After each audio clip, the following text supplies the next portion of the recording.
Welcome to the Man Listen podcast. Before we dive into these conversations and stories on this podcast, we want to remind our listeners that the views and opinions expressed by individuals on the show are personal and may not represent the broader population or even the people featured on the show. This podcast is meant to be casual and enjoyable experiences, a space to relax, share stories, and even have a good time. So sit back, relax, and enjoy the ride. Keeping in mind that what's said here is all in good fun, not to be taken too serious. Again, thanks for tuning in to Man Listen.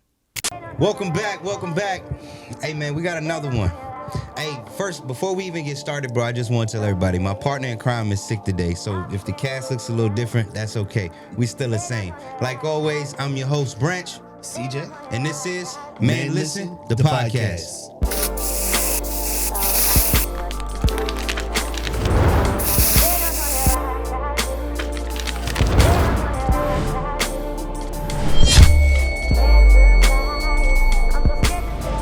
So thank y'all again for joining us for another special. I feel like I'm gonna say special for this episode, and I don't say that often, because today we have Mr. Ron Frisby, and Ron Frisby is a disabled veteran, 25 years, Yes. serving our country.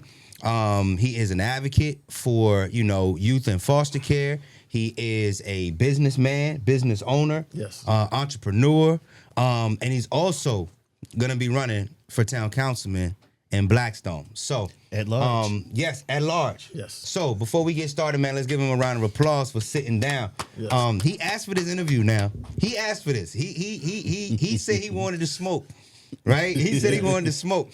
And to be honest with you, I'm so happy, man, that you came up here. One, because very, very rarely do we get to see people that look like us in these positions that are, running and trying to make a difference and really trying to show cats like me, Yes. the younger cats, like how to do this. You know what I mean? If you really want to make some change in your counties. So before we jump into that, because I think I was telling CJ, I was telling you sometime this week, that like I know Ron, but I don't really know Ron. Like I know Ron from seeing him. It's always been love. Every time you see you, dap you up. What's up, partner? See you in the barbershop with talk and stuff like that. But I don't really know you. So I really want to get into that a little bit before we get into the political stuff. Of just like, for those who don't know you, like, who is Ron? Ron. Who is Ron? Yeah. First of all, I just want to say, man, I'm just so amazing. Just appreciate just seeing y'all doing stuff. I mean, just being outspoken, being true to yourself. That's what I like about your podcast. Fact. Y'all don't Thank you. twist it. Y'all authentic, and that's what we need. But as far as for me, like I said, my name is Ron Frisby. I was born and raised in Blackstone. I mean, and when I say straight from Blackstone, I mean it. I mean welfare, food stamps, being told I was gonna never be nothing, spit on. You name it, was me. You know, bad credit, no credit, running. That was me. Hey, one thing about me, I'm gonna keep it real. Yeah. So I know how it feel to be humiliated, but I've also been blessed to go to other countries, other sites, and I got mature when I got like a self-education. People told me, I said, man, it don't have to be this way. I'm my own change agent, and it just as I developed, and I was like, hey, I need to stop saying no. I need to find out what can I do instead of blaming everybody. Instead of saying, well, these are my circumstances. So once I got in the military, I developed, it's not always black and white, it's about green. And they taught me, they said, hey, man, we're going to be your father. We're going to motivate you. We're going to feed you. We're going to give you all these resources. Then we'll give you education. So, of course, I got my degrees from the military. And once I got deployed overseas, then I met other contractors. And it was like, hey, man, U.S. Marshals are hiring. We got all these Blackwater security companies. Why don't you come back? So I ended up doing contracting. And while I was over there, I found out, I was buying cars. And people that don't look like me say, hey, buying cars ain't going to help you. Why don't you start investing? And they showed me all these portfolios and all this stuff that I never even knew. And I started saving. And then I learned the importance to have a good credit, how to stay out of trouble. So once I came back to Blackstone, it was just like I just seen things. I was like, seeing how people getting talked to. Like looking at all these town council members, how they just go at each other all hard, and people got good points, but they don't know how to articulate it. And I was like, you're not listening to them. You down. Everything is always negative. Sometimes you got to sit back and listen to what people are saying. And so when I seen your podcast, I was like, those guys right there doing it. And I'm really praying, and I just see a vision. I'm telling you now, I'm seeing y'all like I'm telling you, because people told me no, so I'm telling you yes.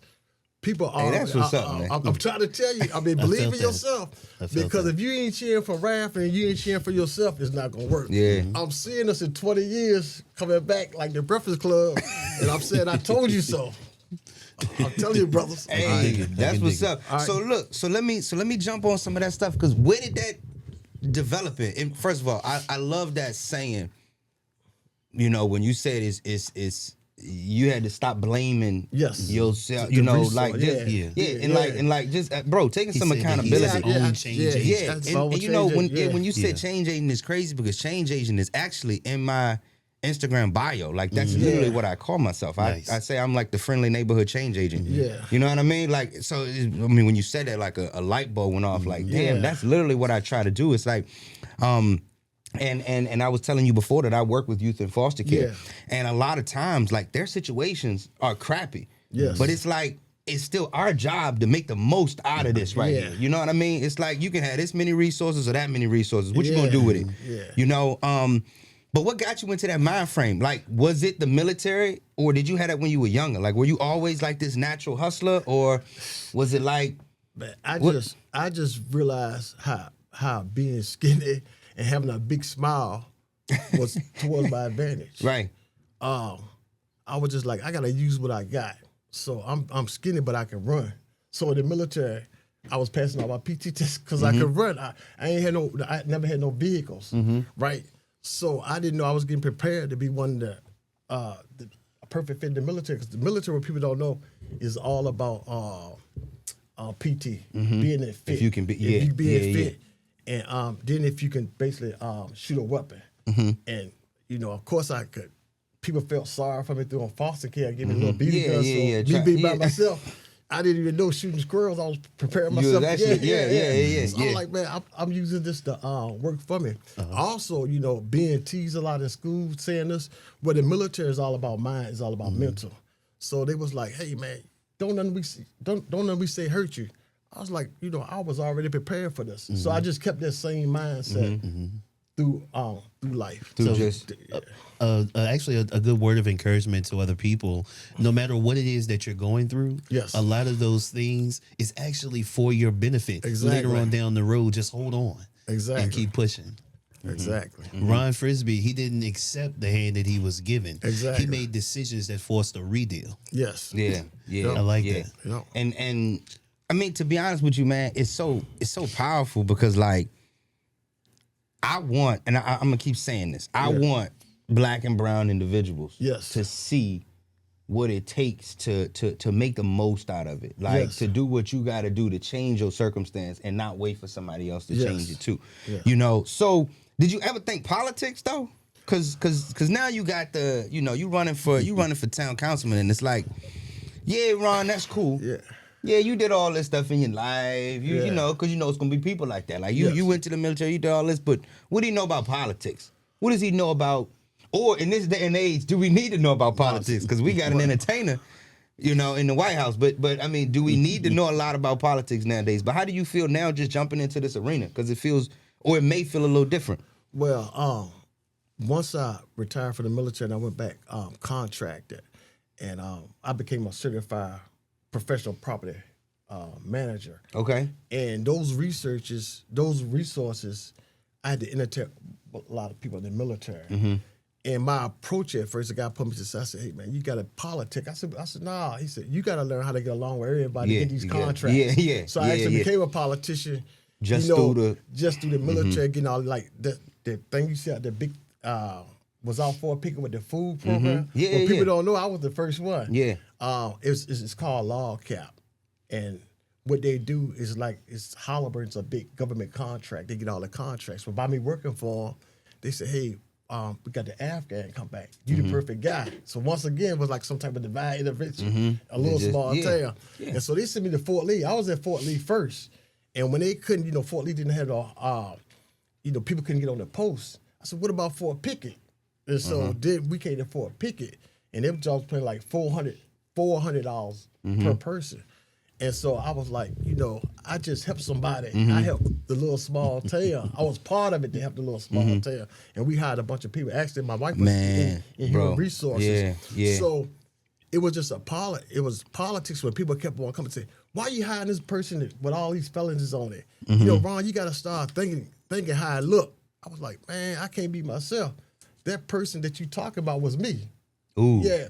So I was like, how you down in this person? Yeah. So, but then I had the other people that was like, hey, Frisby, you going to learn that it's just the way the world is. Everything is politics. So I started researching a little bit more. I started watching a lot of CNN and C-SPAN and stuff like that. And then once I seen the way the town council was with all these events and stuff, like people can't pay their light bills. Man, I see that now. That light bills be like $800 out here in Blackstone. People struggling. Boy, it got me ready to fly back to Farmville. Me and one of my friends that was in the military, we was always going to town council to me. And they labeled us, they called us troublemakers. They was like, it's always them two, Frisby and this other guy. But now, all these light bills, me and him was going to the town council 10 years ago complaining. All the stuff that y'all, like, not having a reputation. Me and him was already beating this horse, So I think I was always a politician. Right. So now I guess it's like just the official. Well, it's the official. Well, to be honest, like I said, by me being retired, it ain't but so much dirt you can pull up on me. Back then, having a business and hiring everybody, it was just too much stuff that you could, with cruel, politics is cruel, So, but I'm learning that being a politician, those cruel lemons, you take those lemons and make them to lemonade. So, coming at me all hard, even with my car wash. There was like... You got a car wash? Yeah, I'll do all the GSA, the government stuff. But even with doing that, it started off small. So when I was making like $100, but then when I started making $10,000 a month, they sent the EPA and all these different agencies came after me. Right. And so luckily I was connected with the military to say, hey, Frisby will give you a heads up. That's politics. Right. I didn't know that. I'm talking about people that don't look like me. Right. I said, man, they just hate you for no reason, but we got your back. Yeah. So that's what's got to be in politics. Yeah. I realized, that's why I said all hands on deck. I can't do it. The people that's going to talk about me, I love you too. Yeah. The people that don't look like me, I need you too. Yeah. And if all this come together, that small car wash that's went from, and you can Google me, Veterans Car Wash, because they tell you what you make. Right. You won't believe what I made. I don't believe it sometimes. I made so much money. I keep it real. I made so much money. I got investigated by the FBI. They came to my house. Yeah. Come on, man. For real, I keep it real. They came to my house. They was like, how you make 10 grand a month? You must be doing something illegal. Right. But once again, by me already being an auditor, I always kept my books. And one of my guys, another friend, I don't like calling people names because I don't want them to say that. No, you good. But he would help me with my business. He got a deep voice. He was like, man, Frisby, it ain't all about the money, start document. And luckily he kept all that stuff written down. So when they came to me, I was able to flip. I was like, hey, I don't know what you're talking about. I was in front of this. Yeah. He go to paperwork. I said, every dime I made right here. So when I had that, they left. And that's what I realized. I said, man, people talked about me. They said, hey, this guy don't know what he's doing. But because I had the resources, and then when they see that I knew what I was doing, all that's politics. Yeah. So that's what really... So for real, bro, it's really feeling like this has been like your path. Yeah, and just now I guess the doors and things have opened up and the time has just been right for you to actually run and make some change. Because even in foster care, it's politics. You know why? I'll keep it real. In politics, you stand with different people. You got to be a politician to make them think that you really like being there. You see what I'm saying? Yeah. Because it's there, your thinking. You gotta adapt to what they say. To technically be in this home, to survive, really. To survive. You know what I'm saying? But I was just every day. I know it. You gotta have your mindset gotta be changed, even though you know you ain't been treated fair. But you gotta be a politician. You gotta just smile. Like, you happy? Yeah. It is what it is. Yeah, man. I think this is great, and I'm Yo, have you ever thought about what goes through our mind on these productions? Well, we're here to, lift the curtain back just a little bit. Yeah, from our video production, photography sessions, and music, all the way down to making the beat, mixing the song, or hell, even just writing it, man. Yo, it's in-depth breakdown. And remember, I will never tell you to...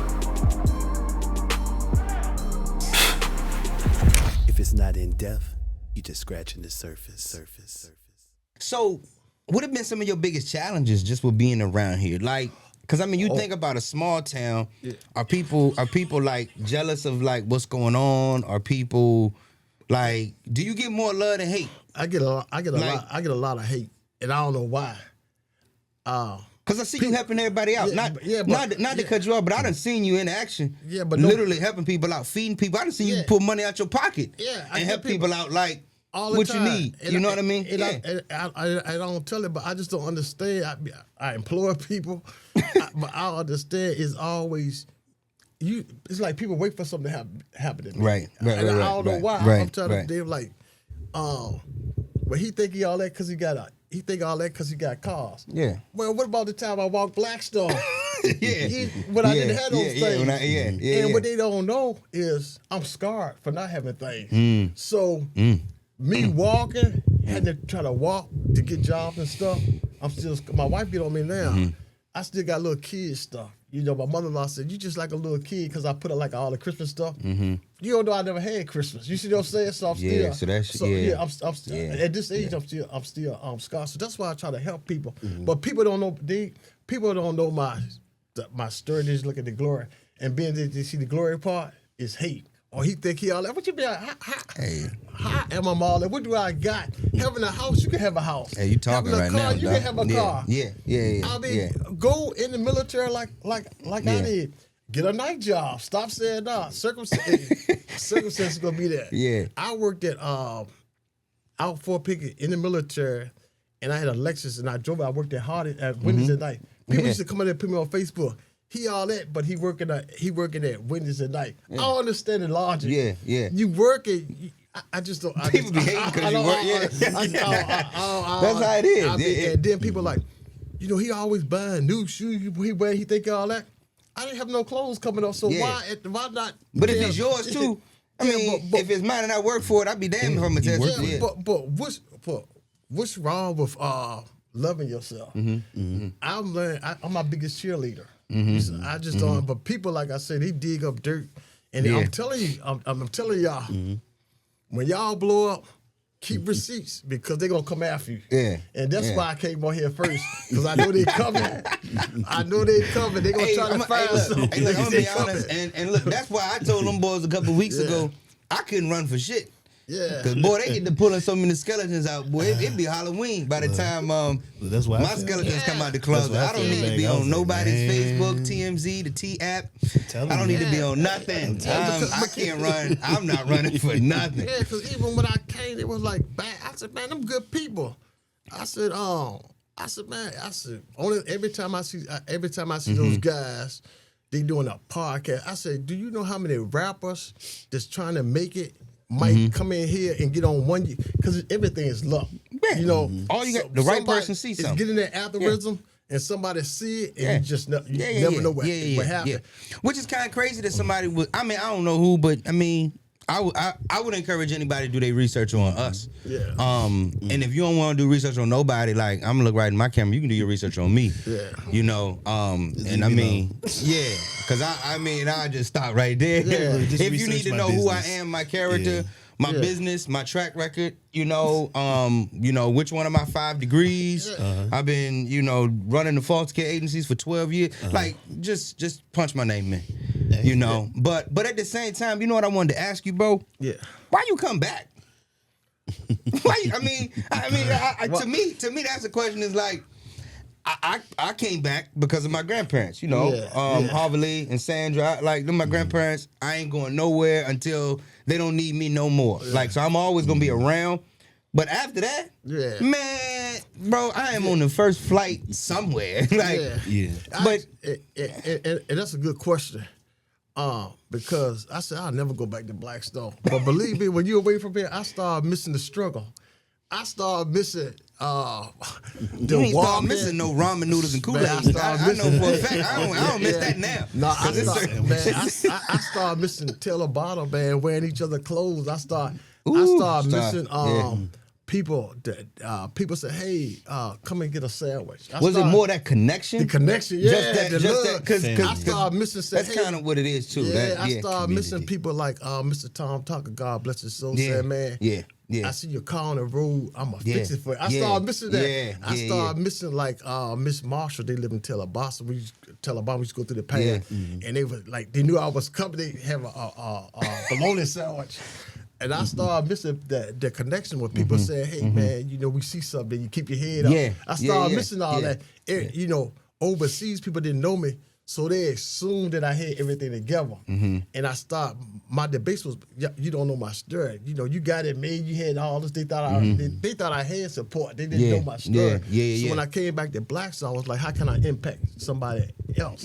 So that's why most of the people that looked like me had been in trouble. So as I was inventorying all my thoughts, I said, I do a car wash where I can pull everybody out. And so I knew Fort Pickett, they're coming through there, and I don't know if it's just about the security thing, but it's less as Fort Lee when they scan everything. It started to build up now, but you can get on Fort Pickett. So I used that to help everybody. One time I had about 40 people out there working. I had about 40 people out there working at one time. I remember you telling me the story that day in the barber shop. You remember that? Yeah. When we were sitting over there with Kate and he was cutting us and you were telling us the story about, you know, people coming over there washing and working and getting contracts and stuff. And did people take advantage of that? Or did people... But people gonna be people. Were people thankful? I'm assuming because most people, their parents was thankful. When I see people, they was like, "Just tell your mom we really appreciate you hiring us and stuff like that." And believe it or not, I don't want to say their name, but some people that I see in the paper where people criticize, them boys was the best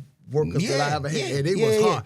I had some guys, you know, they was unloading trucks, and the manager said, I want to hire, and they laid everybody. They kept them guys. Them guys could work. So they used their tools. They was always in cut. They was real strong. Right. But when those trucks came, I said, "Great, they unload those trucks." Unload them and they was calling me on this. Yeah, you don't let nobody mess with your wallet. But I didn't see this. Unless the newspaper put them in the newspaper saying all the bad stuff. I never seen that side of them guys. Bro, you know that's mostly how it is. And I done been like that in the school system, in the community. It's people that they do things, and it's like, that's not the guy I know. Them boys. The guy I know always had my back, was always on time, but I mean, but the media these days too, they love to highlight some of the bad stuff. And I mean, I'm not talking about just one media outlet, but when's the last time you turned on the actual news and actually heard something good? You know what I mean? Like, literally the news starts off with a death. It starts off with the fire. It starts off with, you know, God bless the kids that passed away in Richmond or the shooting in Petersburg. It's never like, hey, we turn on the news and guess what? This is a great thing that's happening. You know, they talking about the monks or something. You know what I mean? Like, well, I mean, you got to look at it even in Facebook. You can post something that's motivational or whatever, and you might get 10, 15 likes, but you can post something ignorant and go viral. And it'll go, yeah. Bro, that's like that's life now, and that's I don't know. So you mentioned running for town council and wanting to see change, but what was the one moment that made you say, like, this is it, something got to change? Actually, it was two. Talk to me. Nottoway County is unique. You don't even know it. They deployed a lot of guys from Fort Pickett to go overseas. Well, when those people came back, why? What do you mean? Because it's a maintenance unit. So in the military, when they going overseas and stuff, they get special units. So like Mississippi might be a military police unit. Blackstone got mechanics, so you need mechanics. Oh, so then they pluck you away from. I got you. Them over here. Okay. Well, they never told those guys when you come back, you got benefits. Yeah. So those guys come back to 100%. They don't pay taxes. Yeah, I'm a homeowner and I'm arguing about taxes. Is that every county? Is that like in Virginia? In Virginia, okay. I didn't even know it. And believe me, I thought I was the guru or knowing everything about the military. So when I went down there, and the only way it came up, because remember that the thing with the emergency squad, the extra money. So when I went to pay it, they was like, "Frisby, what you paying it for? You a veteran? You don't pay nothing." Yeah. I said, "What you mean?" And they looked and said, "We owe you money." I said, "What you mean owe me money?" And they was like, "Fill out this form." So when I had brought a Mercedes, and I paid cash for it, so they was like, "Nah, you need to get that money back." I'm like, so now I'm saying money. You take the mic, I'm being hyped. So I go down there to the test. So Nottoway County, I will say, Nottoway was like, "Mr. Frisby, we got you right," and they had me. But when I went to the town to get my money, the lady was like, "Well, we don't know nothing." I was like, "Man, but just call over there." Yeah. They're like, they were like, "Come back." So I came back a couple of days later, and then luckily, the lady that was trying to help me, I kind of said, be politically correct. She didn't have her appearance won't as highly as the other one that came through there. But we don't do this all mandatory and looking down on her. And she dropped her head. She was like, "Well, nah." She was talking real low. She was like, "His money is there." And she was over talking her. Yeah. And people don't. It really scarred me because I know how it is for people to look down on. She was saying, "You just a receptionist. You be quiet." Got you. And so me being in the military and knowing my rights, especially as a taxpayer that pay taxes on their houses, I told the lady, I said, "I don't care what your rank is. We ain't got no more conversation." So I go straight back there to Philip. People stop me. I said, "No, it don't work like this." So I go talk to Philip. I said, "Philip, what's going on?" He said, "Let me research." I said, "I'll tell you what. I believe in common ground. You write me a check. And when you figure it out, then you get my money back." And he was like, "All right, Frisby, calm down." Then Coach Chastity tried to call. I said, "Nah, because one thing about me, when I'm right, I'm right. All my wires go out, especially." And then when Philip seen the amount of money was, he was like, "Well, yeah, I didn't know it was that much." Yeah. I love Philip, but what different if it's If it's $1 or 100,000? That's what I'm saying. That what really got me. It's mine. And the point that $50 might not be nothing to other people. Yeah. Somebody else might need $50 that money. need that. That's gonna feed 4 people. Exactly. They gonna stretch it. Yeah. So that I said, "Man, I need to do something about this." Yeah. So that event was like the start. And then I was looking on Facebook when one of the politicians said, they called Billy out, said, "Well, what are you gonna do about these sex offenders and somebody on this The bowling alley jump? Yeah, I seen that. They were saying, how could you hire them people for that?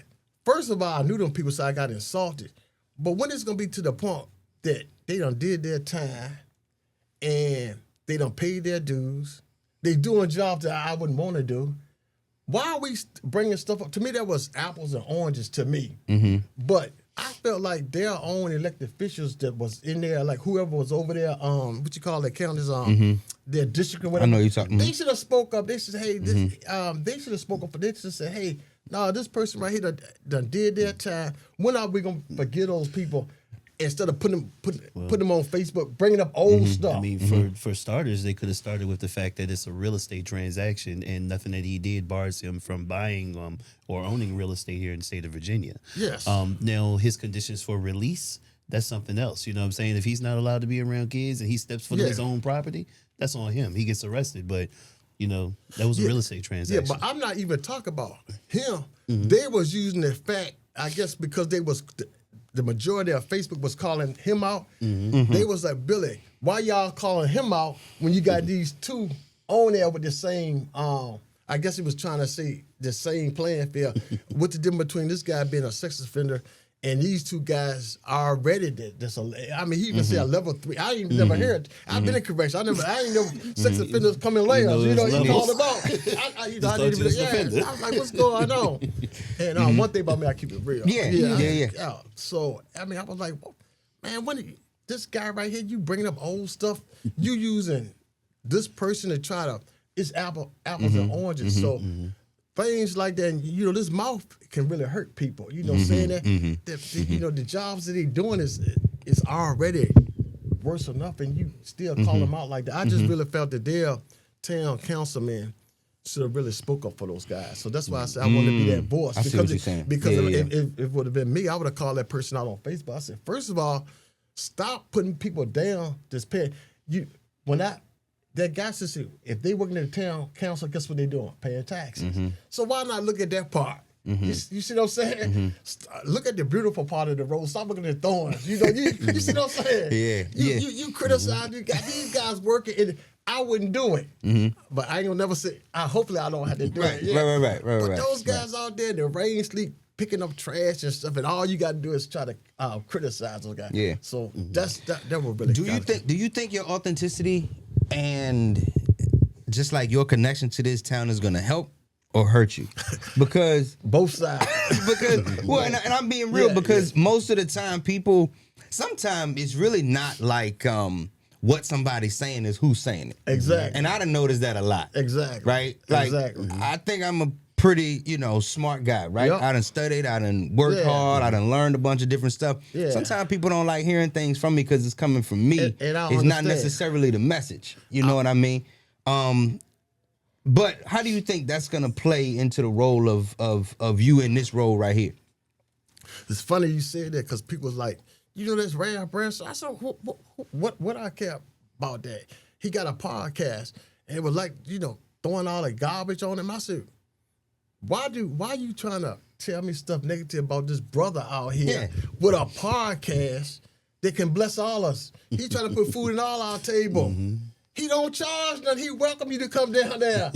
I mean, he giving you a voice, and you throwing this man under the bus. I wouldn't do it. And when you telling me not to do it, I read that. That's because you don't have the opportunity. Well, and that's crazy because every week we sit down and we say who should be on the show. And I said it yesterday. I said, being on the show is also a badge of respect. Exactly. It's a badge of honor because we work hard to produce this thing. And we got over $250,000 worth of equipment in this studio, and not everybody get to just come and just waste out. And our time is even more. You got kids at home. I got kids at home. And that's what I wanted to say, man. Me being an auditor, I know the price of stuff because part of working overseas, everything is about money. And so whenever you buy something from the government, right, you have to put a requisition in. And so first you got to explain the reason for it. So I'm gonna take that camera. So you put a requisition to the government. I need this camera for blase. So once everything goes through approval, so once you get the final stage, it comes back. I'm looking at all this stuff that y'all got. Somebody paid for that stuff. Shit, you see what I'm saying? My fucking accounts. So we got everything. CJ's accounts, Joe's accounts. So, the point that you paid for that went into the government pocket. So why not be happy that he spent money in Blackstone? Those lights right there is paying for this light bill. Let's talk about that. Lord have mercy. Somebody paying for this building right here, right? Let's talk about he's putting money in the community. For y'all to come back, you getting gas from somewhere, you eating from somewhere. So let's talk about this real quick. Cause y'all know, man, this been real PC, and I got plenty of questions. Too. You do. I want to smoke. Well, I just want to say something too. I just want to say something because we're not gonna let the glass and food straight good. Look, I got you. Because to me it's like what we try to do and what our mission is, and just to provide clarity on you. Our mission is when we all came together and said that we wanted to join our 3 businesses. Yes. Right? He had In-Depth Productions. Yes. Everything photography, everything, videography. Joe has Armada Productions and Armada Records. Everything video. Yeah. We got the full studio in the back too for people that want to come. I'm Mr. No Label. Yes. Everything is me is about not having labels, being the advocate, being the bridge to people who need resources in our communities.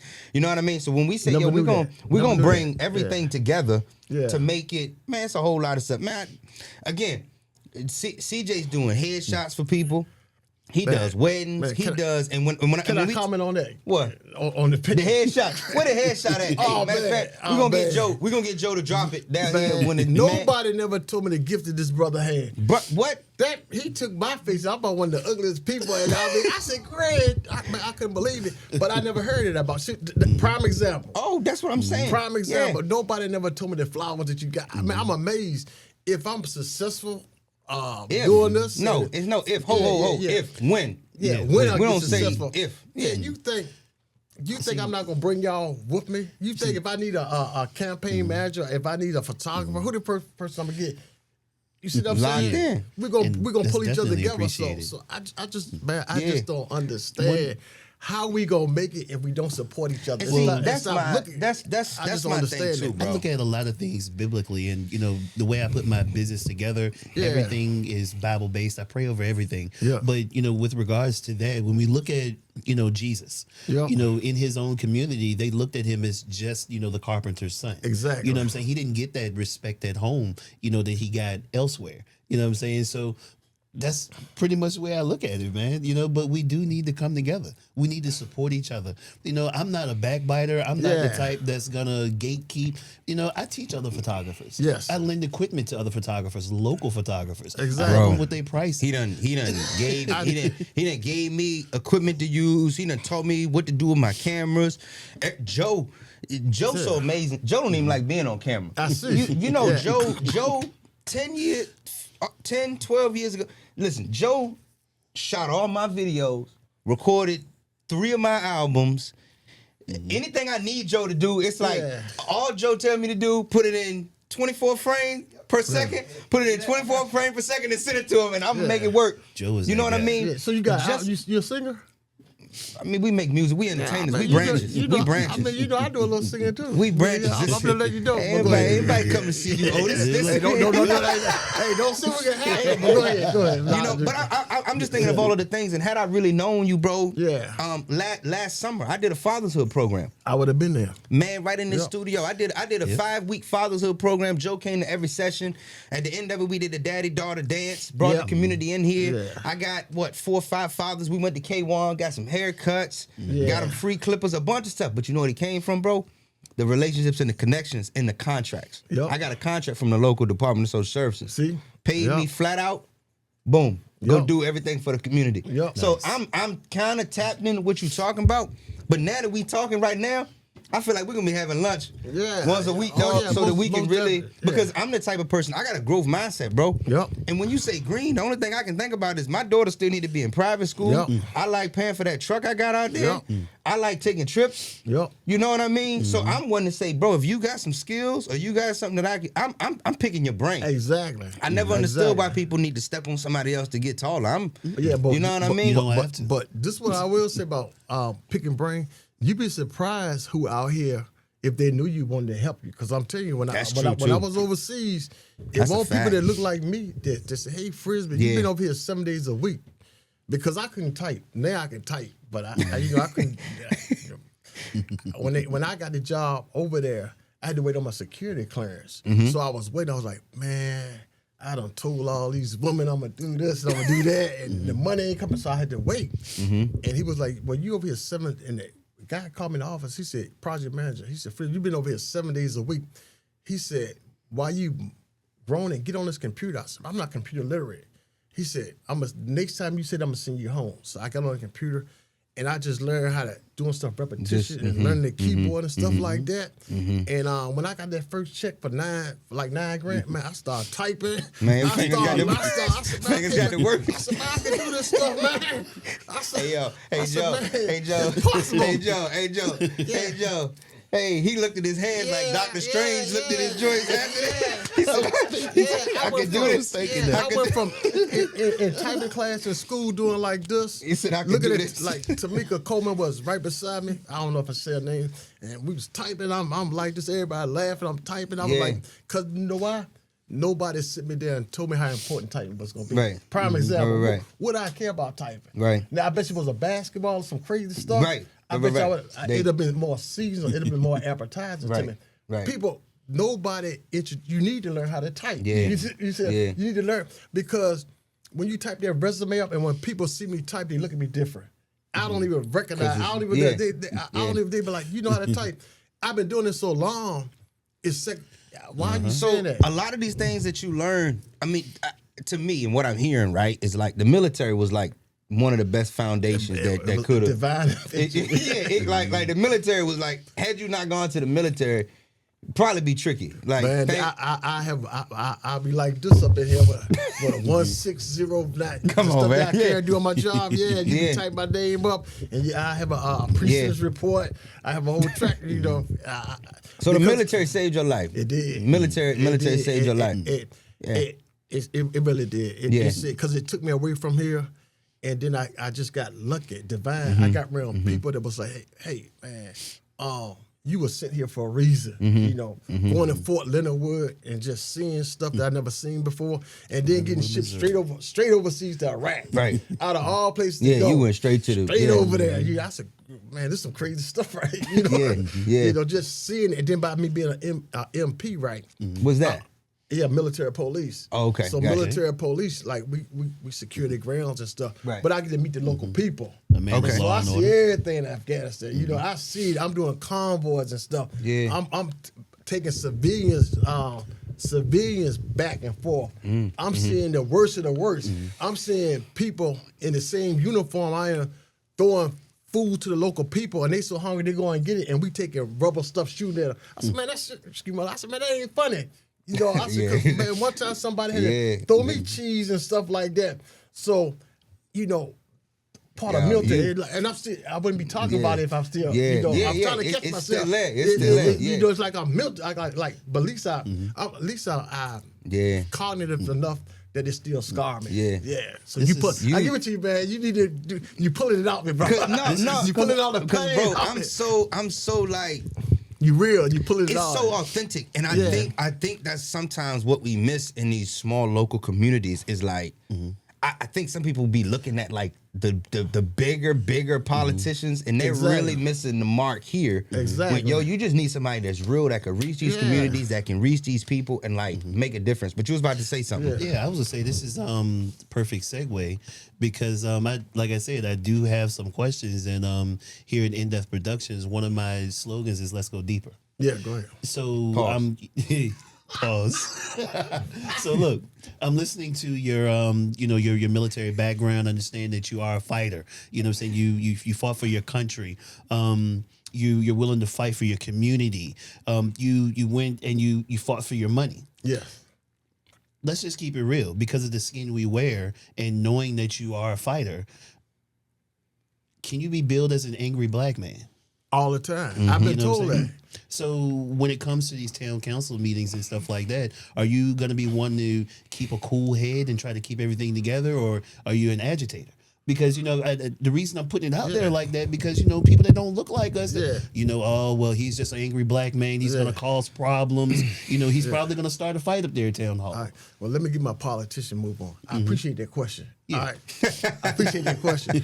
But for real, when I hear the word like agitator, that's one of those words that can be good and bad. Sometimes it's good to be an agitator because that's let me know I'm doing my job. John Lewis. All right. Good trouble. Good trouble. You need a little good trouble. Come on now. Come on, I'm with you. Yes, Stop playing. Hey, look. Let me clear my throat. Whoever threw dirt on my name, tell him go get the shovel, yo. Hey, don't worry about it. But keep going.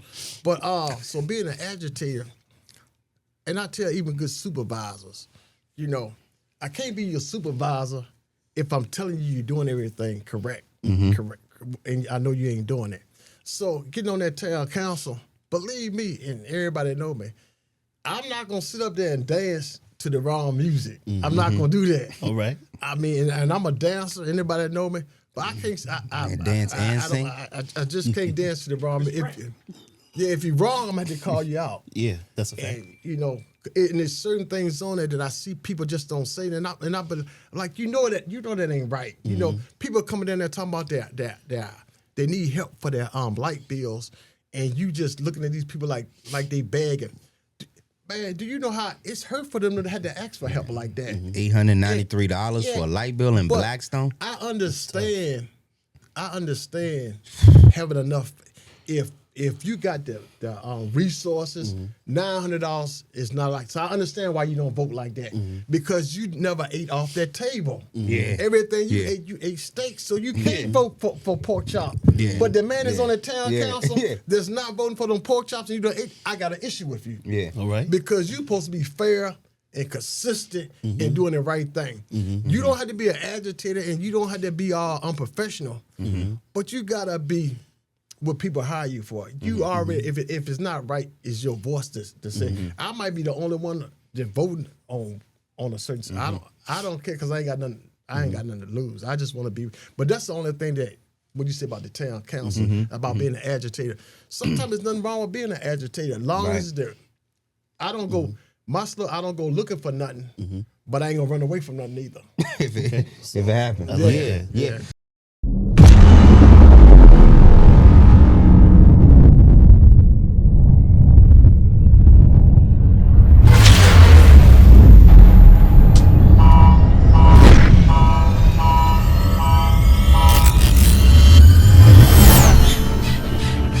Destination, Southside. Southside.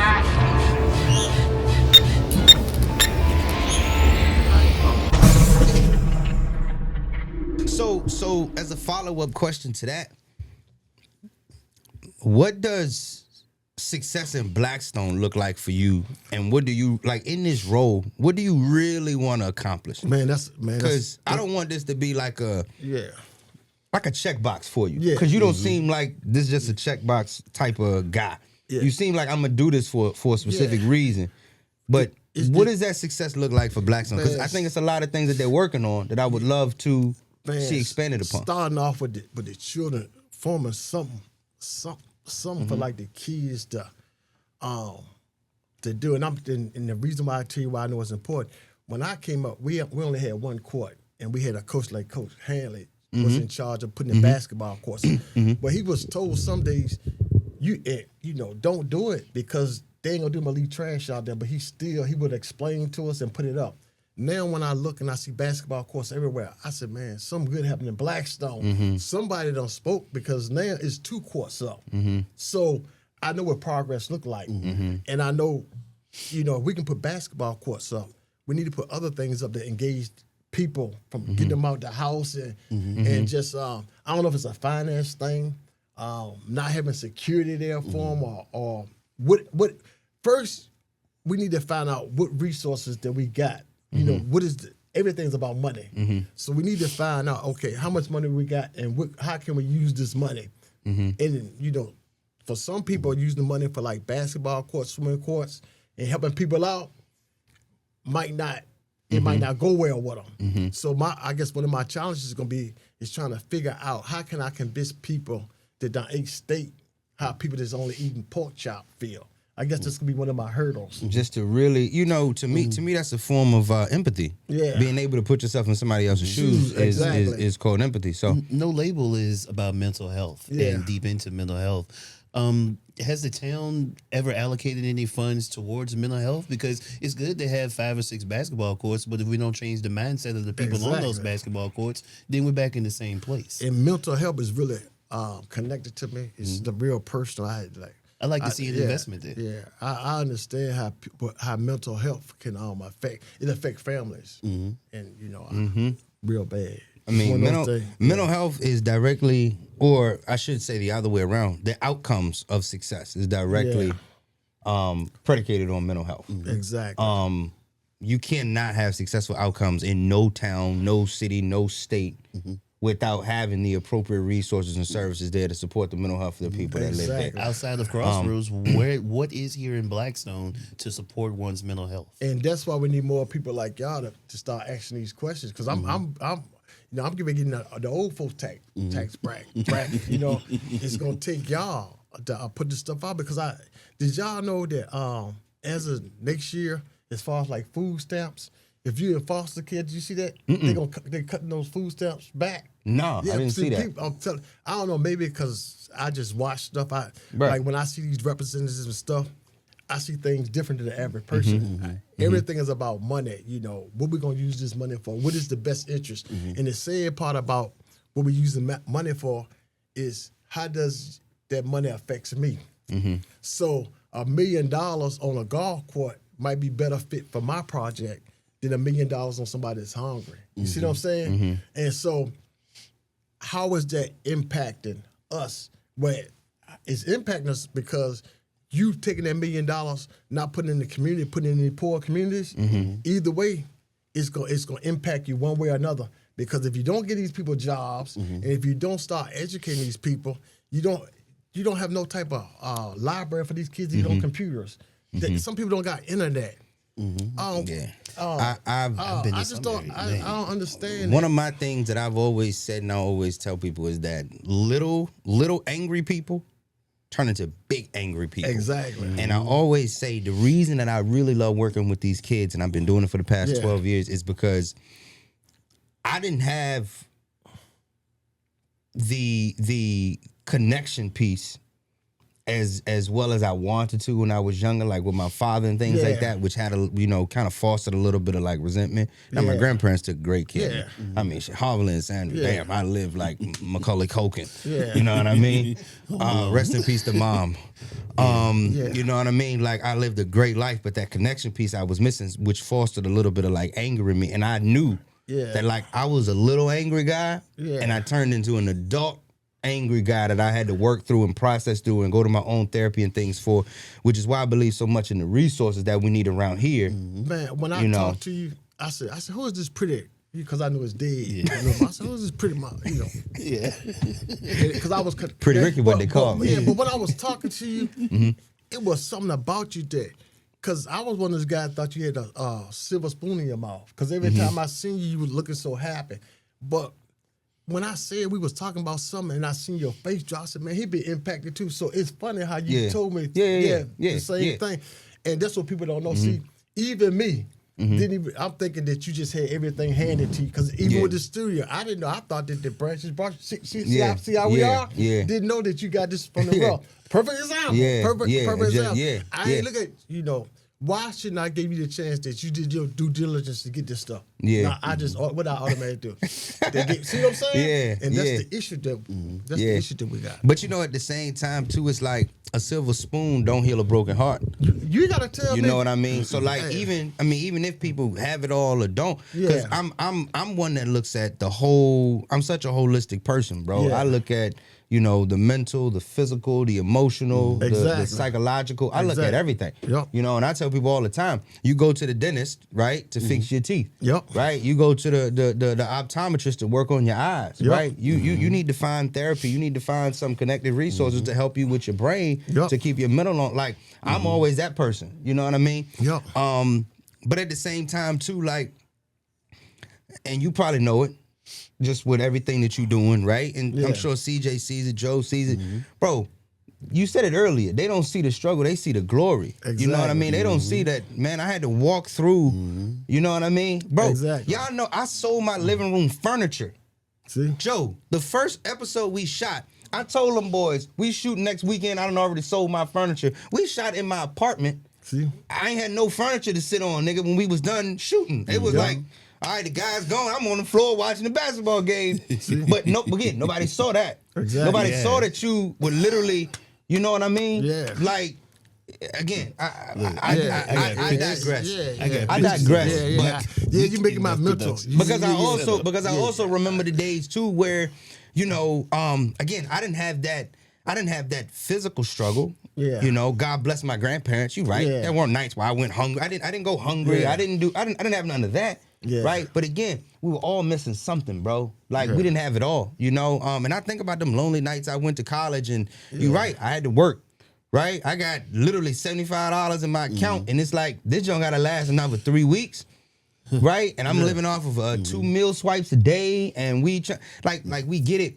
Everybody's struggle is so different, bro. That's why I never judge anybody's struggle or I never put anybody. And again, empathy, bro. Empathy is being able to put yourself in somebody else's shoes versus just that automatic judgment. You know what I mean? Now I will have to say, because I don't want to lie, Nottoway County did that. When I went to college, they gave me I think it was $300 a month. It was some type of program for less fortunate kids, people on social services. So big shout out to Nottoway County. That's a start though. They but did, expanding on that. You know what I mean? Because how many people actually get up and out of here? They did. Is why I'm so big on investing. Which I've been talking for a year and a half about starting this scholarship up. Because my grandparents, they do a scholarship every year for high school students through Luther H. Foster. They give out the money and things like that. And I've been saying I want to do a no-label scholarship for, the Piedmont, the South Side. I've been wanting to, somebody help me. Whoever knows how to do that, I'll put it on wax. I'm trying to give away money, literally. But I want to do a scholarship. Just for kids, But anyway, enough about us, man, because I don't have to justify prove myself to nobody. Me neither. CJ, you had some questions just about the local, just like the local scene and things like that. And since you guys live here, I think it'll be just if y'all spoke to that. Yeah, you give me too many easy questions. Yeah, all right. So since we're already, you know what I'm saying, talking about money, you know what I'm saying, this is a capitalist society. You make plenty of money. You said you get contracts and things like that. Can Ron Frisby be bought? Is there a price? I mean, because, you know, when we have Democrats and Republicans, we got donors that are dropping money, you know what I'm saying, in your hands to push their policy. All right. No, with a big N. But I'm going to tell you why. Because like I told you before, I had the FBI that come to my house when I made $10,000. So I know what consequences are. I know how scared I'm married. I got a family. But everybody got a number, though. Yeah. No, I'm going to say no. All right. I'm going to tell you why. Because I've seen out of all this, like the seas and stuff, I've seen like Atlantic Ocean, Pacific Ocean. There's a lot of stuff I've already seen. So really at this point, I tell my wife, she was like, you usually buy a new car. I don't have that taste for it. I want to travel. Like we traveling now. We're going like to Africa and stuff. I don't have that taste. That don't interest me no more because like I had some personal interests, some personal issues with my family, and I learned, you know, it's other things otherwise than money. You know, my problem was giving my family like money instead of being there, spending that time with them. So I know doing like as I develop my mind and stuff, money is good, but believe it or not, at this point for me, I know my limit. So if you come to me with $1 million, I really don't miss what I never had. I don't. Because right now I feel like I'm blessed at that point. That's just the way I feel. That's actually a good statement. You don't miss what you never had. I never had $1 million. But I'd be goddamn if you offered me $1 million. But because who I need to vote for again? You'd have asked me that when I was about 25 years ago. You know, when I was walking around with my buddies that threw their shoes away, and I went in the garbage and put them up and said, "Man, don't throw these shoes away." And I had to wipe them off and they throw their clothes, go in the garbage and put their clothes on and said, "Man, you know, I need that." You know, what Wu-Tang said, life is life is short, it shouldn't be so rough. You know, when I hit those thoughts like that, it is what it is. Yeah. So we don't have to worry about, you know, a year down the road, somebody saying the only reason he's voting on the Armory the way he is because somebody donated $5,000 to his campaign. Oh, no. Okay. Oh, no, so he's an honest man. And as you can see, he's still about law and order. Yeah. You know what I'm saying? Because you keep mentioning, you know, the FBI, the law, and things like that. Because I've seen it. It goes back to that military background. Yeah. I've seen it from the state police. I've seen it for working with the U.S. Marshals. I've seen it for doing overseas. I've seen people getting. I was making 10,000. So if I'm making 10,000, what do you think my manager's making? The man writing your check. Yeah, and I'm doing that auditor. And they coming at me saying, "Hey, Frisby, this is what I need you to do for these books." So I know the game comptroller. So I know those things that, hey, I can't do that because guess what? They got their pockets to get out of trouble. I don't. And then I got now, you know, I got kids and stuff. My actions gonna impact others real bad. And so, you know, I just at this point. All right. So I vote Democrat and Republican. You know, it depends on who the person is and what it is that, you know, they got going on and how it affects me. Are you Democrat or Republican? I'm independent, and I'm gonna tell you why. I'm gonna tell you why. Okay. I'm gonna tell you why. How you think the black folks gonna feel about that? Because you already know how we be right. Where the black people at? Where the black? He said which camera? Where the black people at? Nah, I'm good. Go ahead. So why you independent? Just explain that first. Because I every day when I get up, I know who I see, a black man. And I came through these streets, right, not having nothing. So I know how it is to need and be Democrat, to be liberal. I grew up on social services, so who am I to say to be like, you don't need that? We need help. It is what it is. The circumstances, we haven't been treated fair, so we need help. It is what it is. But at the same time, me being a homeowner and me having assets, I hate paying high taxes. I hate it. I hate it. I hate looking on Facebook, everybody talking about some income tax and all this stuff. And then I'm like, man, great day. And man, when it hit me hard. I mean, taxes. I mean, man, getting a tax bill for $8,000. I said, man, you know what I'm saying? And still having a light bill that's high, and still having the gas and vehicles and all this stuff. Yeah. So I'm trying to reach common ground and be fair. You gotta be fair. I like that. You gotta be fair. And I asked you that because I kind of feel the same way. I think I'm labeled Democratic. On the joint, but that's kind of like what we taught growing up. In the households, kind of what you taught and stuff like that. So that's cool. But I'm kind of the same way. I got a lot of conservative. Beliefs as well, right? When it comes to like taxes, but I also feel a certain way about gun laws, and I feel a certain way about this. So I try to really like listen. You know what I mean? And be a little more human in the aspect where I can't just be ride or die with one party and one party. Like, because I don't think one person can agree with everything that somebody does. I think that's the stupidest thing. And when I see people that just like try to make stuff agree or make stuff work, I'm like, that again, it's not authentic. Exactly. You know what I mean? And I look at politics, when you go to court, you see lady justice with the blindfold on. And I look at how they try to balance it. And I think that's what we need. I think we need to blindfold ourselves. I like that. I like that. When we see stuff coming, I think if all us, man, I hate this person, I hate this person.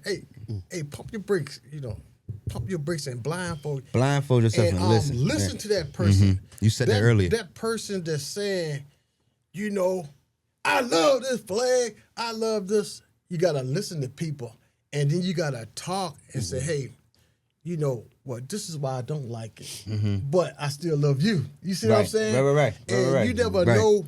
Well, what can we do to meet common ground? You see what I'm saying? And then you got to be able to get checked. Like I said, I'm buying all these cars because I got my first check. I never had a navigator. Instead of saving the money, straight to the navigator, got a new navigator. I had to come to Blackstone. You see, thinking all jacked up. I should have saved that. Man, I made over $1 million. Should have saved that money. But let's get back to the point. You just struck my, got me all face now. I got all face now. So one thing I do want to ask is like, how are you going to appeal to everybody, not just like the African American, the Caucasian, the men, the women, like? What's really your plan to just appeal to everybody? I think me being in the military, when I worked in the military, it was only 2 blacks where I worked at. That's it. So I really learned to listen to that everything they say, they won't try to, what you call productive criticism. I accepted that. I was like, you know what? Guess what? They make sense. It ain't that, man. And they would tell me, I don't really care about that person. But we gotta survive. You can't keep on just taking care of everybody, But I grew up, me being liberal, I want to take care of everybody. But then when it started affecting my pockets, right. At first when it was coming out your pocket, hey, let's spread the wealth. You see what I'm saying? Right. But now I understand, pulling everything out everybody's pockets to pay for something, it is an issue. You see what I'm saying?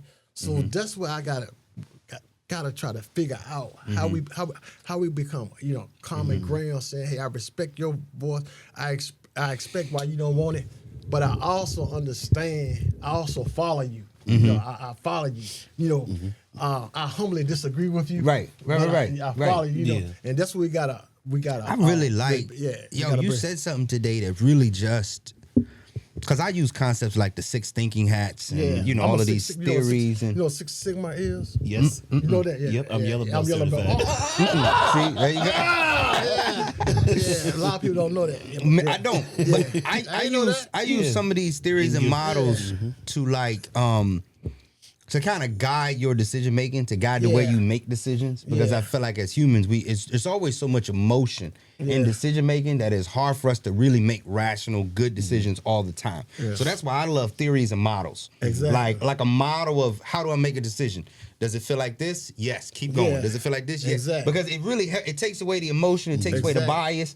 I love what you said about like if everybody were blindfolded in the room, I felt that and we had to agree with something, exactly, like you would agree I said it the other day on Facebook. Yeah. We got more in common than we do. Exactly. You Just know, not in common. You know what I mean? I went to see the monks and everybody. You know, You saw him yesterday? Yeah, I took a picture. I was scared to put it on Facebook because I'm running. Yeah, I was scared to put it on Facebook. And they said we got to feel like that. One of my homegirls went to see the monks. Said one of them was barefoot. I shook Brothers hands. gotta tighten up. I shook hands with them, and I was like, should I put it on Facebook? Because I seen people say, you know, by me being a clergyman in the church, it was like this, but I didn't see that. Only thing I seen was a man. They walking for. He didn't tell me nothing about his religion. Only thing this man was telling me about just how much peace he wanted. I want peace.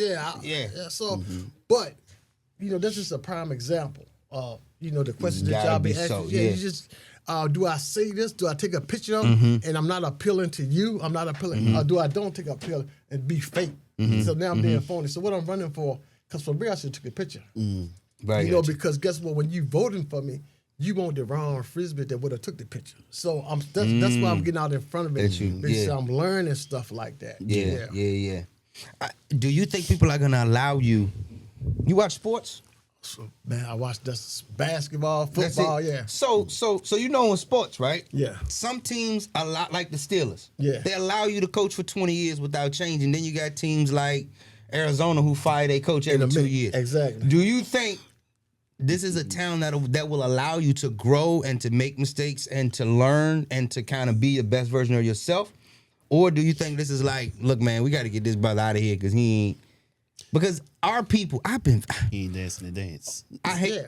That's it. Yeah, he ain't dancing to our music. So but the sad part about that question is on Facebook they'll get me out there, but actually coming to the town halls meeting they not. Nobody gonna pull up. Yeah. Nobody. Yeah. So people are more inboxing each other, just like right now they inbox and say he this and that, and then they talk about you. But at least I'm trying.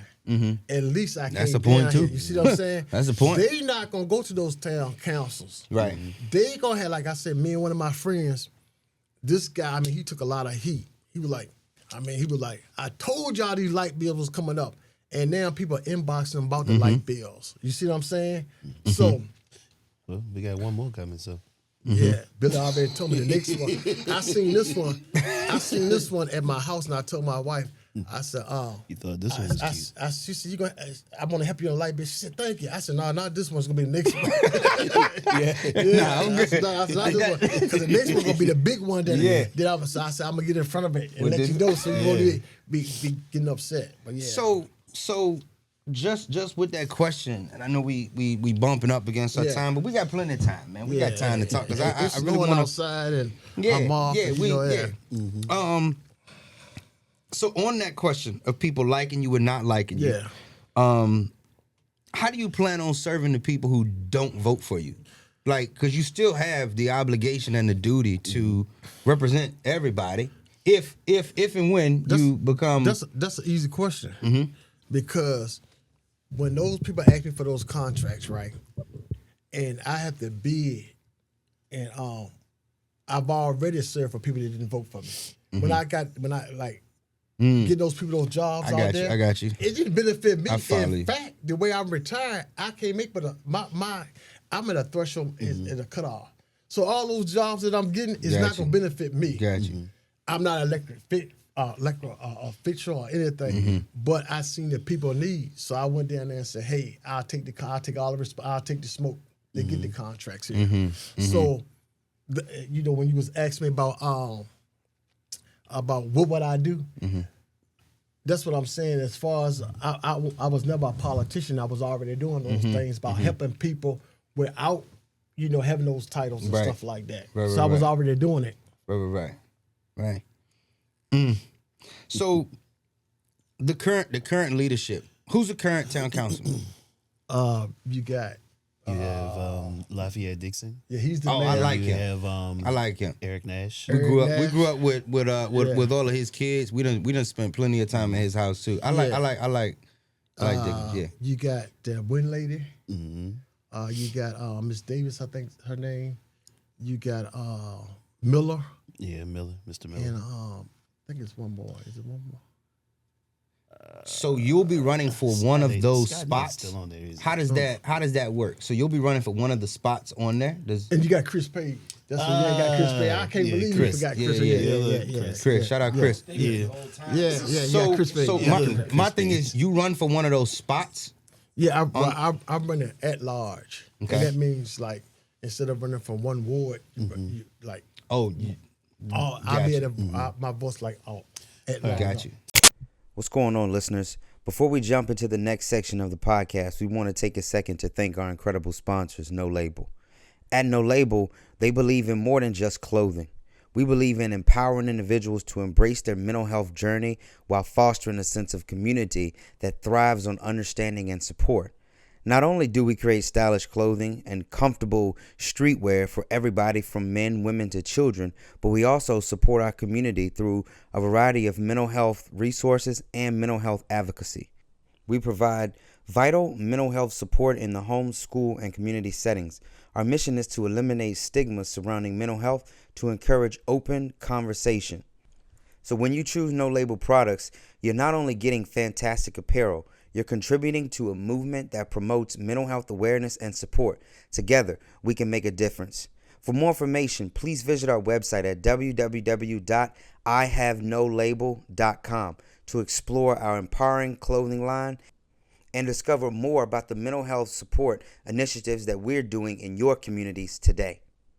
So that's actually good. Yeah. Because lately one of my biggest things that I've been noticing, whether it's people pushing snow or picking up trash or whatever it is, there's this big not my job thing that's going on, and it's really killing me. It's like something that's like in your purview or in your area that you can actually fix because it's not specifically your job. You don't mess with it. Are you gonna be that type of person? You know what I'm saying? Or because all hands on deck is your thing. Exactly. You know what I'm saying? And that's your slogan? That's my slogan. Yeah, all hands on deck. Yeah. Mm-hmm. So, just get, know, but I want the Tupac beat with it. The all eyes on me. all hands on deck. I love that. All eyes on me. My daughter lived across the street, and when it snowed, can't nobody remove the snow, so she got a car stuck. So, once again, by us being not educated and stuff, of course, if she would have known, they got 6 hours to remove the snow. But because we don't have people like y'all, they can put it out for the people to learn. What you mean they got 6 hours to remove the snow? Like where you at right now, there's snow out there. They got like 6 hours to remove the snow. They're supposed to remove the snow. Oh. So a lot of people don't know that. But if not, then what happened? We'll be climbing across it. We're going to research that, brother. That'll be further. That'll be on the next Yeah. But people don't know that. But if but I stay so much in TV, and I'm reading the bylaws and stuff like that. That's what I was about to say. I'm reading the Constitution. I'm reading I'm trying to just read, because when I get these questions and stuff, I want to say per this regulation. I want to be able to, next time you ask me a question, I want to be able to prove that. I want it to come from me right now. I want to come from the policy and whatever it's coming from. Yeah, to show yourself approved. Yeah. That's why I like that. And believe it or not, whoever, like all the founders and stuff that invented this Constitution, I truly believe their intent was well. I think having 3 parts of government, the executive, the legislation, and the judiciary. Whoever invented that was very smart. I just didn't think they looked all the way down the road and see how. Hell no, they still that's had. What I think. I think because I said, man, whoever came over balances, but was smart, but they didn't know how much money and stuff will be able to maneuver the checks and balances. And I think that's one of the big issues that we got now. So I was gonna talk like national politics. Yeah, but go ahead.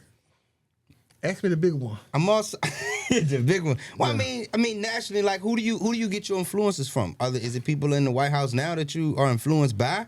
I mean, I hate to bring his name up, but Donald Trump is, the Voldemort, president. He who shall not be named. You got. We just had a transition in our state. Abigail. Miss Spanberger is there now. She's always come to the county and done great work. Yeah. She comes and chats with my grandmother a little bit about the Luth H. Foster and some of the things that they have going on. I admire her. Yeah. So I mean, who are some of your big influences when it comes to the political thing? Or are you learning, or are you in those spaces now? I'm still in the learning process. And the reason why I say that, because as I get closer to retirement, my thinking changed. Because guess what? I'm not always gonna be able to work 2 jobs and stuff. Right. So now I gotta realize, all right, who's the one in my tax bracket, in my thinking, in my vision, what's gonna make me successful? And right now is more of an independent thing, because I really do like some of the, like taking the regulations off stuff. You know, like right now, conservatives are more like, you know, let that man have a business. I'm a business owner. So how can I vote Democratic when liberals got more like all these, you know, on the car wash? A lot of people don't know. You gotta have a bladder on the ground. That thing is like $3,000. You gotta store all your chemicals together. Those are stuff that people don't know. You know, first I gotta pay for the lot. Then like all the gas and stuff that you got, you just can't throw that together. You know, it's rules and regulations that you gotta know. You gotta equip yourself to know all this stuff. You gotta store this. You gotta pay for that storage. Then the haters that you say, they come out there, right? And they talk to the people that you paid $100 a day, but they see you made $1,000 a day, and they never had $1,000 cash money. They tell them, well, let me show you what he's doing. Yeah. And so I kind of understand now about why some people are conservative, like all these rules and regulations. I can't afford a business because all the profit is going in the rules and regulations. But I also can understand being liberal. Nah, these people do need to, I shouldn't be able to work 18 hours a day. It do need to be some boundaries. I do need to talk to you with dignity and respect. You know what I'm saying? I should, you know, just like I'm being profitable, there's nothing wrong with giving you a piece of the pie. So that's why I say I want to be independent. Excellent. You can go ahead, CJ. Yeah. What is next? I mean, because I mean, man, we've covered a lot. We've talked about finances. We've talked about his, you know, his plans for the future, his background. You know, man. I guess for me, it's like once you get into this position, like, how accessible are you still going to be once you get into these positions? Because sometimes people change. I see shit change up quick. That's why I'm running. That's why I'm running. People that I know. It's like, damn, I thought yeah, people that I know before they was running, they was like, I'm gonna do this, and then I watch them, and they up there. You know, you go online, you can see them. They like this. I'm like, you ain't speaking up in that meeting, like you. Yeah, but I promise you. You know, if I get elected, I want you to come back and call me out. I want you to do a split stream. Do a split stream. You know what? Do a split. Do a split stream and say, hey, man, you know, I got something for you. You know, the first time, you know, because you was new, you know, I give you the benefit of the doubt. So this is what you said right here, but look at you now. You one of them. I want you to call. That's why I said all the smoke. Now that we know that you know how to type, shoot emails to you. Shoot them emails. Yeah. So first order of business. The race starts in, I think, November. Okay. But I think everything started as far as like putting your stuff. But I actually seen some people putting stuff up now. I don't want to call his name Chris Page. I was just saying, I said, man, I thought it was Tabar. He putting stuff up now. Yeah. That's why I always pick with him every time I say his name. I say for the people. Okay. So y'all can really start getting real active like in June or whatever. Yes. And then November comes all of the voting and different things like that. If and when you get voted and elected into this position, first order of business. Like, what's one of the first things that you're like, nah, this is something I've been passionate about. This is something I'm gonna bring to the town. Because Chris always brings up the splash pad for the kids. Doing more stuff, you know. Childhood development. Working with social services. Pushing social services. Childhood development. Whatever happened to the Steps thing? Remember Steps was coming over here to buy the building? Yes. I actually know Jessica said she worked on it, but then the town wanted to do something else different, but she was going to put Steps right in there in the school over there. But childhood development. Maybe, I don't know if I might have to reach out to the school board, but it's grants out here. People are always complaining, but they don't know how to apply for these grants. When I put it on Facebook, somebody hit me up and said, Mr. Frisby, what are you gonna do about the houses in the houses leaking? What is you gonna do to play? You know, the old person, you know, because it's still in me. I wanted to say, hey, look, when the last time you been to a board? You asking me. I just came up here. When the last time you went downtown and voiced your opinion? When the last time that you do due diligence and try to find out about these contracts? Put the instead of posting all the drama on the board, post these contracts on the board. You never see the opportunities that out here, how they rebuilding it. And I got to give Philip credit for that. Because I grew up in the East End, and they done did a wonderful job. Yeah, over there. man. I done seen them do. They did everybody house, my mama house, man. What's up with that, man? They been on View. They did it. I'm not putting that on camera, man. They did everybody house, my mama house on Viewbank, man. We need to figure that out because I'm gonna text my mama right now. Yeah, but they did the sidewalks, the where you turning at. They did the walkways. They renovated a bunch of houses, the streets. Better paved. Yeah, the East End looks completely different from the one I grew up in, too. So those my 3 agendas. It's childhood. I got to push the veterans thing because there's no way that people should be paying, not knowing that you have these resources out benefits and resources out there for the veterans. So I don't know why. You never see that like on the town website. You never see nothing like that. And I want to push, like I said, child development. In the grant program, I want some type of way, even if they have to connect with y'all, partnership with y'all, that have once a week, y'all put it out there, say, hey, you know, from the town council, this is the part to the town council. This is what we learned from the town council from our perspective. Oh, I see what you're saying. I see what you're saying. Like a wrap up or a recap. Some more, But I want y'all to take. Well, basically, we did this and we ran here and we used Route 2 and we did. I want you to put it in that language so everybody can understand. Right. Understand. But you think about, I think that's important because you're bridging the gap from the people that are in the position making them decisions who kind of have to be a certain way because you know you got to know how to play the room when you're going into a room. So you gotta have somebody there, and then you have the people that you're trying to reach, and then there's got to be some type of middle ground to say, all right, this is what was said, this is our action steps, this is what we could do next to keep elevating. Because Blackstone has a lot of potential. Out of all 3 of these towns in Nottoway, Blackstone has the most potential, and they've already put in a lot of good work. You know, they got businesses running down Main Street. They do have a lot of grants and a lot of things for business owners. Like, it's a lot of stuff out there. We just got to know how to. I don't know if you know this guy from Berkeley. They call him Dr. Strange. Doc Strange. Man, I was in college, and I'm just not good at math. And, you know, when you go to college now, I do truth to teachers, so you got to have the mathematical. And when they gave me that daggone this math with all these numbers and I said, man, I can't pass this stuff. And I was out there, and it was like, hey, talk to Doc Strange, got it wrapped. Me, I was like, ain't no way. Genius. Take them numbers. I said, great. I've been saying for a long time, Doc, we got to get Doc. We got to get Doc up here. Yeah. But see, that's the stuff that's not. Now, if he'd have did something criminal, I'd have knew about him. It'd have been, That's what the problem that I got. Nobody told me how smart this guy's a genius. I'm talking about math. I can't even think of it. It's not calculus, but it's another one. But it's hard.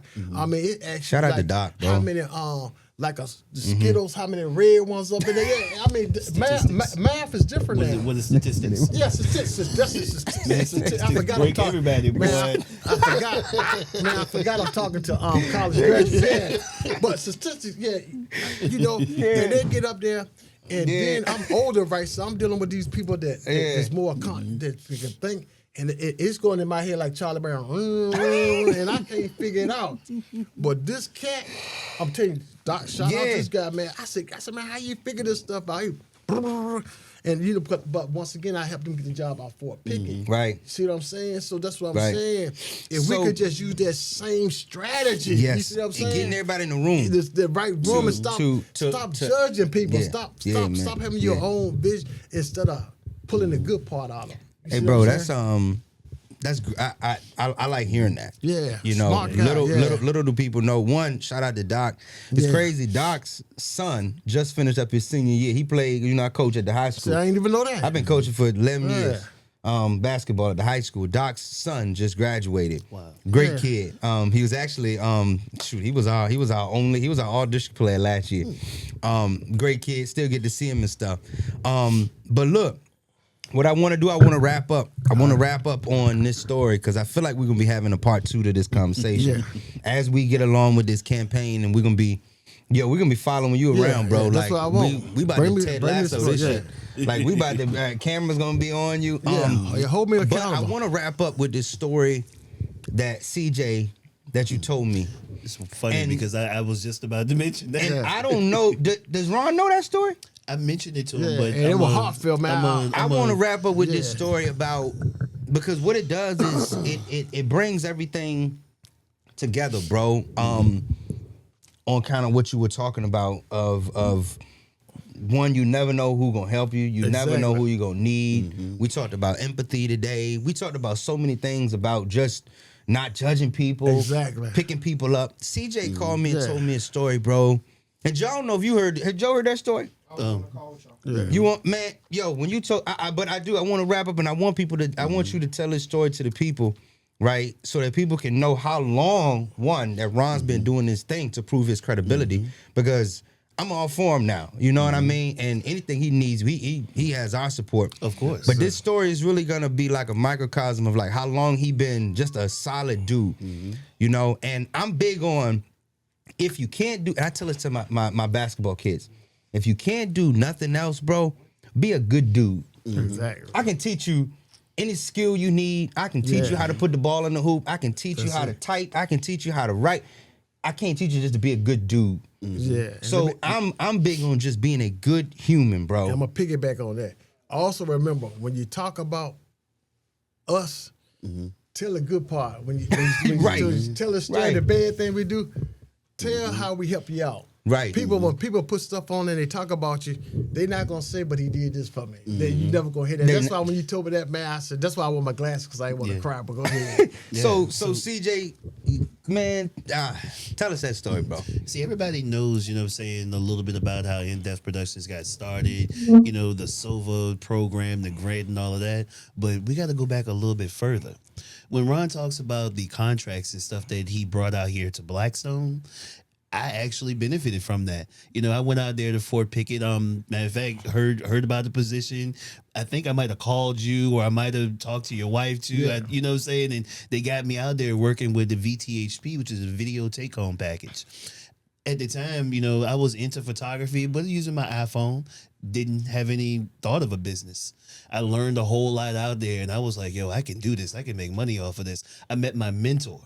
And then, you know what I'm saying, from there, everything just took off. But if Ron had not have had this contract, you know, had these things come out to Fort Pickett, In-Depth Productions would not exist today. Yeah, I appreciate it, brother. There would not be a business. There wouldn't be, as Trump would say, the framework of a business.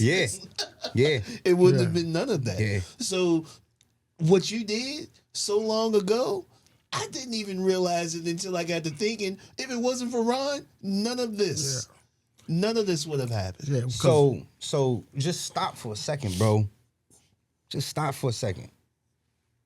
And you got me a job. You thanked us for doing this. Yeah. But brother, it essentially, now it may have happened anyway. Yep. But let's just say hypothetically, nothing in this building would have happened if you wouldn't have provided that opportunity for CJ years ago that allowed CJ to collab with Joe. Me and Joe been best friends for 30 years, to put me in contact with CJ to form this triangle, to get this building, to have this equipment to be... Bro, none of this shit would be possible. He planted a seed. You see what I'm saying? So like...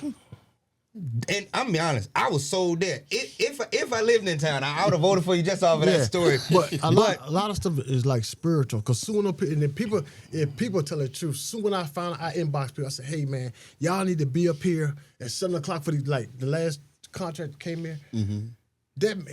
And I seen the post. He did the post. He was like, when they came there, they said, we ain't had to do nothing. Frisby did everything. You know, I made sure everybody said, y'all need to be at that Blackstone Inn at 7:00. That man, he said they already here. But you never see me on Facebook. I never posted on Facebook. I did. I don't have to. You know, that's just not me. Yeah. So for us, man, look, we gonna wrap it up there. This has been a great episode. It's definitely gonna be a part 2 because we want to follow his journey. But before we log off, man, I just want to say thank you, bro. Man, I really appreciate it, man. Likewise. You know, thank you Thank for the you, man. opportunity. Yep. And like always, man, listen, follow us. Like, comment, subscribe. YouTube channel. We are No Label. We have No Label. We're on all social media platforms. Definitely get down with In-Depth Productions as well. Armada Records in the house. And none other than Ron Frisby running for your town councilman in Blackstone. And look into the camera real quick and tell them what your slogan is. Hey, all hands on deck. All hands on deck. Put that Tupac flavor behind. All hands on deck. Also, if you get an opportunity, subscribe to No Label on Facebook for that exclusive content and things like that. So, Absolutely. Because why? We need all hands on deck. All hands on deck. And fellas, take all of us. That's a wrap, fellas. Hey, Peace. we enjoyed this. Peace. Problem. All this fake love is played out. I never got the love I gave out. I'm still stuck in this maze, trying to find my way out. Take away my pain, better days I pray about. Cause I'm so sick of all this fake love. I'm so